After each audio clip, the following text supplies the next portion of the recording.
예금 금리 너무 높이지 마라, 뭐 대출 금리 너무 높이지 마라 이렇게 얘기를 하는데 예. 그거는 일정 부분 작용을 했을까요? 뭐 일정 부분 작용을 했다고 봅니다. 저도 사실 우리나라 금융감독원이 특히 은행에 있는 감독권을 갖다 이런 방식으로 활용을 하고 거기다가 이게 이렇게 큰 효과를 발휘한다는 사실이 저도 놀랐거든요. 네네. 그래서 실제로 뭐 금융감독원에서 한때 은행에서 예금을 유치하기 위해서 처음에는 이제 채권부터 시작했죠. 네네. 은행채를 통해서 자금을 조달하니까 채권 시장 자금 경색 우려 때문에 다른 회사들이 회사채 발행으로 자금 조달하는 게 어려워지니까 은행채 발행을 자제하라 이렇게 지시를 했었습니다. 그러니까 은행채 쏠리는 걸 막기 위해서 그렇죠. 그런 거죠. 예. 그랬더니 그러면 예금 적금을 통해서 자금을 조달해야 돼서 예적금 금리를 올렸더니 이제는 제2금융권에 갈 예적금이 은행 쪽으로 몰려오니까 또 예적금 금리 올리는 거를 자제해라 이렇게 다시 지시가 내려왔죠. 그랬더니 그냥 또 은행에서 낮아졌어요. 재빠르게 예적금 금리를 먼저 낮추는 이런 상황이 있었기 때문에 네네. 그런 영향도 있었다고 봅니다. 네. 그 비대칭성을 제가 좀 이야기하고 싶어요.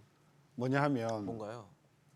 예를 들어서 대출을 받는 사람들은 대출 금리가 올라가면 네. 아우성이에요. 싫죠.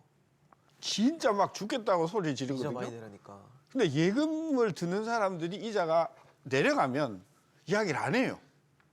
저 말고는. 그러니까 내가 정당한 예금 이자를 받아야 되는데 최근과 같이 막 떨어지잖아요. 야, 왜 예금을 한 사람들이 이렇게 이자가 많이 떨어지냐라고 피 튀기게 아우성을 치지 않는다고요. 왜 그럴까요? 그러니까 그게 비대칭성이에요. 대출을 받은 사람은 직접 피해가 크니까 네. 굉장히 보이스를 높이고 네. 예금주들은 이자가 덜 올라가도 야, 뭐 예금 이자를 받는 형편에 뭐 그것 갖고 따지냐 이런 사회적인 분위기 때문에 그 보이스 자체가 정치적인 다르군요. 보이스 자체가 볼륨 자체가 다르네요. 다른 거예요. 그러니까 낼 이자를 높이면 난리가 내가 나죠. 더 내야 되니까 싫은데 네. 받을 이자가 좀 줄어드는 거는 그냥 덜 용인을 하게 되는 올라가면 거군요. 야, 네. 인마 참어. 이제 이렇게 괜찮아, 되는 이렇게 그런 되는 부분이 거예요. 이제 하나 있고 그다음에 예금 금리가 빨리 내려가는 경우에 그 비대칭성이라고 한 건 뭐냐면 예금 금리가 올라가잖아요. 그럼 은행에서는 야, 저거 떨어질지도 몰라라고 해서 올리는 속도를 덜 올린다고요. 근데 내려가잖아요. 그럼 더 많이 내려갈지도 몰라 해서 예금 금리를 많이 내린다고요.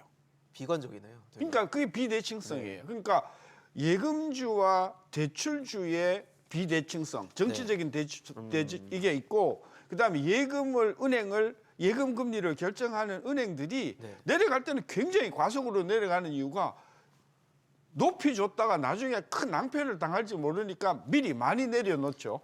올라올 때는 많이 주면 곤란하니까 야, 내려갈지도 몰라 해서 올라갈 때는 조심스럽게 들 테는 그러니까 이게 전통적인 그 예금 금리의 비대칭성이 시중에 존재하고 있고요. 마지막으로 하나 제가 지적하고 싶은 거는 예금주들이 은행 말고는 예금할 데가 없어요.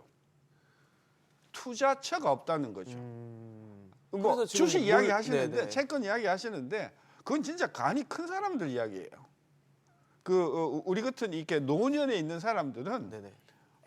그렇게 평생에 모은 재산을 그렇게 리스크한 데다가 못 넣어놓거든요. 그러면 우리로서는 안정적인 데서 찾게 되는 안정적이고 거죠. 예, 예. 확실한 데를 하다 보니까 그 예적금이겠네요.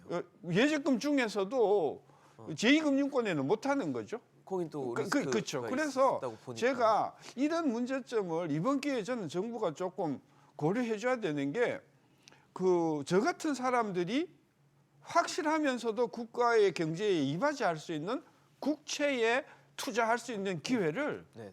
많이 늘려줘야 된다. 채권에 국채. 국채에. 그래서 예를 들면 기업은행이나 농협은행에 가면 뭐 큰 부담 없이 국채를 살 수 있도록 해줘야 되는데 지금은 이게 국채 투자가 개인이 아니라 전부 이게 간접 투자가 형식이 되기 때문에 그 국채 투자의 이익을 사실은 증권회사들이 다 먼저 먹고 거기서 수수료 띄고 남는 것을 투자가한테 주는 이런 구조가 되어 있기 때문에 네. 개인이 접근하기가 상당히 어려운 그런 부분이 있어요. 저는 그래서 이 예금주들의 받아야 할 정당한 이자를 못 받으면서 그게 사실은 은행의 이익으로 전부 떨어진 부분이 있다. 저는 그 부분도 같이 봐줘야 된다는 거죠. 하나 아까 석 교수님께도 여쭤봤던 내용인데 당국의 개입 뭐 직접적으로 언급을 하잖아요. 네. 그 부분은 어떻게 보세요? 그러니까 개입도 어떤 개입이냐는 문제죠. 지금과 같이 예를 들면 10,000원을 현금화하는데 1,300원 이거는 개입을 해야 되는 거죠. 뭐 좀 심하게 이야기하면 뭐 강도 비슷한 거 아닌가? 난 그런 생각이 드는 거예요. 저는 그래서 일정 금액 이하의 송금 수수료나 현금 인출에는 예를 들면 1%, 2% 정도를 해야 된다니까. 10,000원 뽑으면 100원, 200원 수수료는 제가 감내를 하겠는데 네. 10,000원 뽑는데 1,300원을 뗀다는 거는 저는 이제 그런 부분은 저는 당국에 저는 개입이 필요하다고 보는 거고요. 네. 대출 금리에 대해서도 금감원이 가지고 있는 아까 코픽스 이야기하고 가상금리의 공식이 있으니까 네네. 그런 부분에 대해서는 감독기관이 이제 들여다봐야 되는 거죠. 무리한 게 있는가. 저는 그래서 그런 부분을 정부가 관리 감독하는 것을 관치라고 한다. 저는 그건 좀 심한 것 같고, 저는 그래서 이번 기회에 과도한 은행의 이익이 나는 구조를 면밀히 들여다보고 특히 예금주의 어떤 그런 이익이나 이런 것들이 부당하게 이 어떤 독과점 체제에 의해서 은행이 가져가는 부분은 시정을 해줘라. 그러면서 동시에 대출에 대한 이자도 낮출 수 있는 방안. 이번에 정부에서 그걸 한다고 하니까 네네네. 좀 기다려 봐야 된다. 어떻게 저는 할지. 예.